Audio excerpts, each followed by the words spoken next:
Another week, another MRT step. This week I'm on step 11, which I had passed in my group and for my peers and the instructor earlier this week. So we're cruising right along in this MRT program, averaging one step a week, which is generally how this program is run, or how it's ran. So this week with step 11, the essence of step 11, because we sometimes have unreasonable expectations and because we simply can't control everything that happens, we sometimes try and cut corners and do things in ways that are less than right. Step 11 is all about keeping our moral, ethical commitments firm. Step 11. Becoming firm in my conviction to ethical behavior, I must become more involved with other people in both meeting my own goals and helping them meet theirs. Okay, so that's the essence and the stage. Now, here I'm going to read you a short little paragraph from the beginning of this chapter, which really hit home for me. Yes, other people are involved in your goals and your life's direction, but they are involved because they want to be, not because I manipulated them. They are attracted to your life's direction and are sharing your direction and goals. Your success is intertwined with theirs. Their success intertwines with yours. How you deal with these people will directly affect your happiness and success. And that's a short little snippet from the very first page, which I thought was kind of cool. In bold print, important relationships in my life forms. This is not shared in group. Your facilitator reviews it. Okay, so the step 11 has a lot of different components to it. And what I just read you about the important relationships in my life, it asked me to list out 8 important relationships in my life. All right, so first my mother, and then my daughter, and then my sister, and my niece, and my nephew, and yada, yada, yada, so on and so forth. 8 of those, 8 different relationships in my life for this step. And it asks you on those relationships, what's the relationship to you and this person? Have I damaged the relationship? What your goal is in the relationship, how you can do this, and how you can repair the damage. It asks you, what's the first thing that you can do to repair the damage, and when are you going to make this happen? So it asks you those series of questions for 8 individuals. So it's kind of an in-depth, it's a really in-depth look at my relationships with those people, a self-searching inventory of that, and going about how to repair it, or what the goal is for that relationship. All right, so that was one aspect of step 11. Now, the other aspect of step 11, it has me go through a list and a summary of everything I've learned through MRT since the beginning of the program. So since for step 1, 2, so on and so forth, up until this step right here, step 11. And that part is the only part that is shared in group in my testimony. Okay, so for today's purpose and video, I'll be going through there and I'll recap what I've learned and my biggest takeaways 1 through 11 as part of what I did in group to pass. Then another aspect of step 11 in MRT is redoing a previous step which is the best of times and the worst of times. Now, which is different, surprisingly, from the first time I did it. Now I'm getting more insight as to what's valuable to me personally, and makes me value things in a different light. So my best of times are now really more transcendental, if that's a word, transcendental, of me learning about myself and my growth as a person, and what is important versus what it looked like before. And the worst of times, a lot of those still remain the same.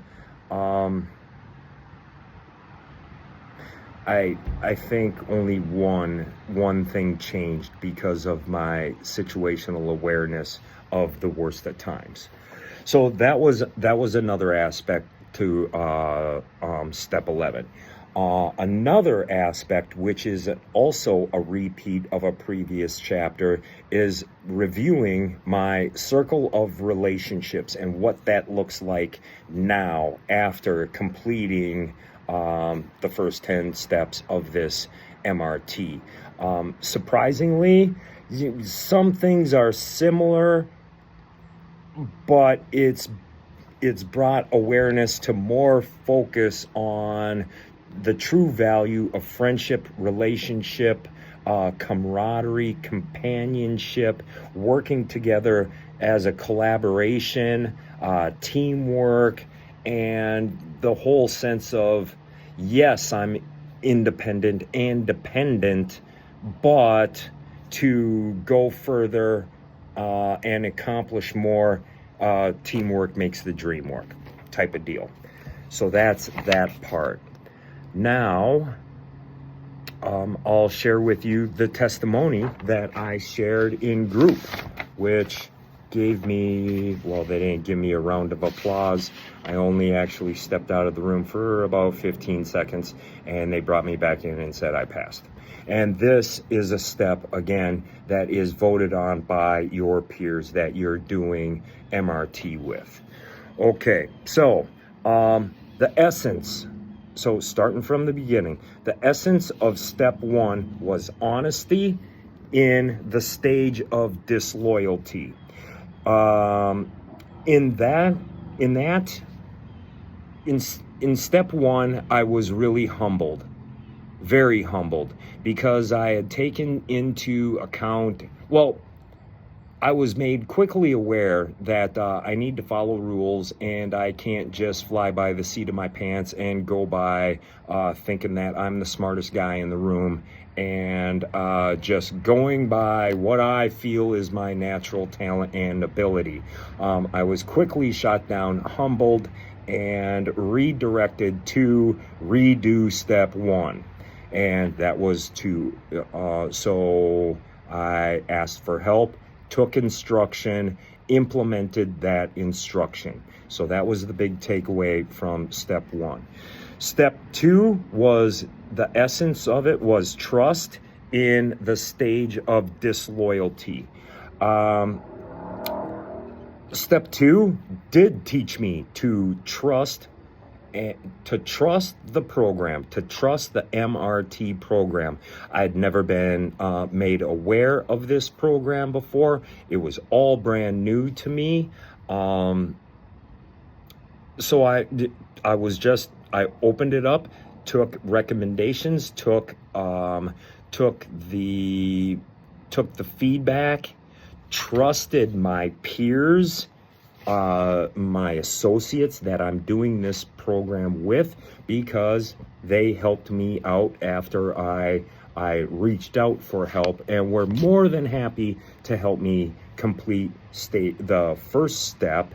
And that built my trust in the program. By faith and willingness, I decided to trust the process.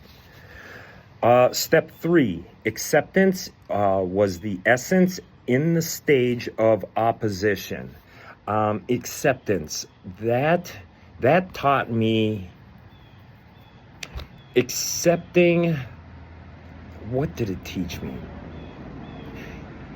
It taught me to accept the feedback, accept the program, trust that it's working by putting in the work, by putting in the diligence, with the trust, accepting it, and it's ended up paying big dividends. Step 4 in raising awareness and the stage of uncertainty. Now that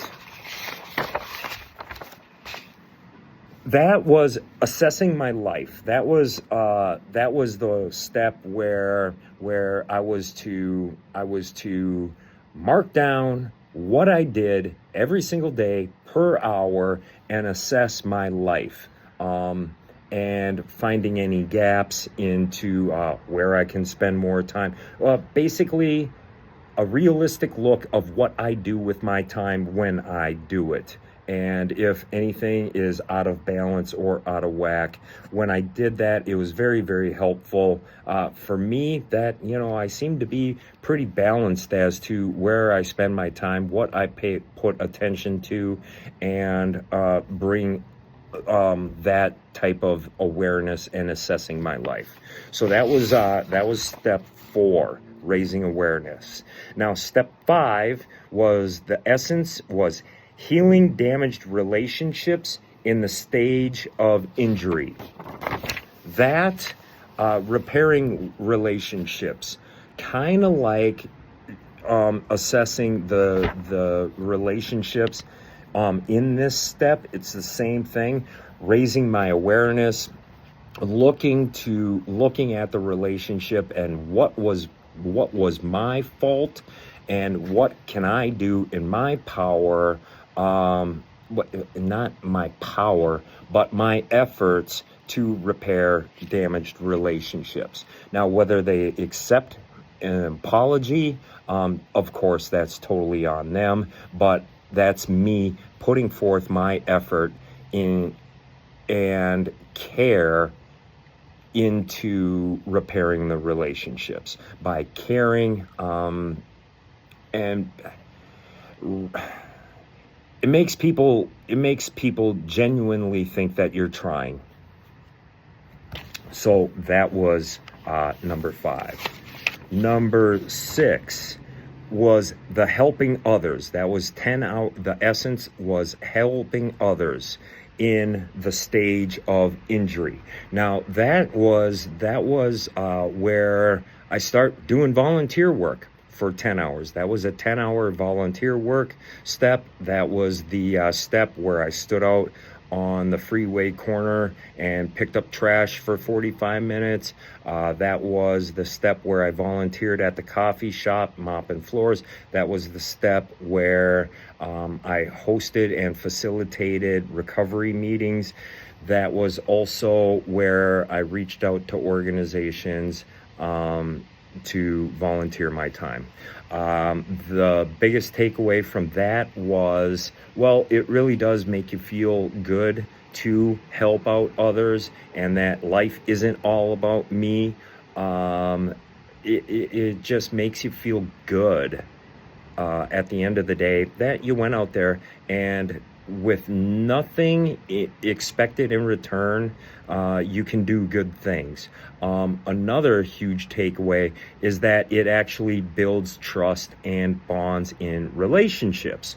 Interesting, because that's kind of where this whole thing leads to, with collaboration, cooperation, helping like-minded people with like-minded goals. There was opportunity there to foster new relationships. So that was helping others. Now, step 7, the essence was long-term goals and identity. And the stage was non-existence. So in that, this is my jam, setting goals. Okay, so the practice was setting short-term goals, 1 year, 5-year goals and 10-year goals. And that was the first stage of goal setting and the first introduction as to repairing relationships. Okay, what does that mean for you moving forward? Well, that means setting goals for yourself. First year goals are literally all about sustainability, habits, routine, consistency, sobriety, credit score, money, that sort of thing. And then your 5-year goals, for me, what they look like is 5 and 10-year goals looked like for me future planning, business ventures, cooperation with other people, ideas, helping others in a grander, broader spectrum than what I'm currently doing. So that was step 7, is setting goals. Then step 8 was short-term goals and consistency. That's the essence, still in the stage of non-existence. So for that's an action step. Taking action on it. You wrote it down. I wrote down my 1-year goals. Okay, what am I doing at this current time during this day to further myself into what I had set out as my goals? Okay, well, if one of them is for housing and buying houses, okay, well then, am I saving money? Am I paying my bills on time? Am I building my credit score? What am I doing in today to make my 1-year goals attainable, so that, of course, the 1-year goals build into the 5 and the 10-year goals. Okay, so it's raising your awareness to your present daily actions and what you can do today to achieve your 1-year goals. So an action step. Love taking action. Now, step 9 was commitment to change, was the essence in the stage of danger. All right. So step number 9, helping more people, leads me to the realization of trusting others in valuable relationships. Okay, so I kind of got a taste of this in step 6 when I was helping others, going out of my way, volunteering my time, doing mundane tasks that seemed to provide benefit for the people that I was doing it for, bring me a sense of value, but also displayed to them that I do bring value to the table. As to when I show up, I'm there, I'm working, I'm helpful, I'm listening, I'm cooperative, I'm there to serve them, raising their curiosity and insight and spark of quite possibly they want to work with me in the future. So helping more people is definitely where this leads to, and that is the commitment to change. Now, step 10, all right, is a moral assessment. Okay, step 10 is maintaining positive change, the essence in the stage of danger. All right, step 10 was a moral assessment, and that was a lengthy step, and it took a couple of hours to complete it. There's a bunch of different components to it. In that step, my biggest takeaway was I found out what my biggest problem is in life. Outside of course, drugs and drinking and my addiction tendencies, okay, I have that pretty much under control in wraps, and I feel like that is the biggest obstacle and hurdle that I will ever attain and defeat in my life, is overcoming my alcoholism and addiction and living in recovery. Outside of that, One of my biggest problems is my self-regulation and structure. I'm gonna need to develop more internal structure for me. But having that insight, having that realization, now I know where I need to focus my attention. So that was my biggest takeaway from step 10. Then that leads us to where we currently are right now, and that's step 11, in the essence of keeping moral commitments in, oh my gosh, sorry about that, slippery new phone. In the essence, or in the stage of emergency, keeping moral commitments. Now, when I presented this in group in my testimony, I wrapped it up into 4 simple key things that has led me up to this point, to my realization in step 11.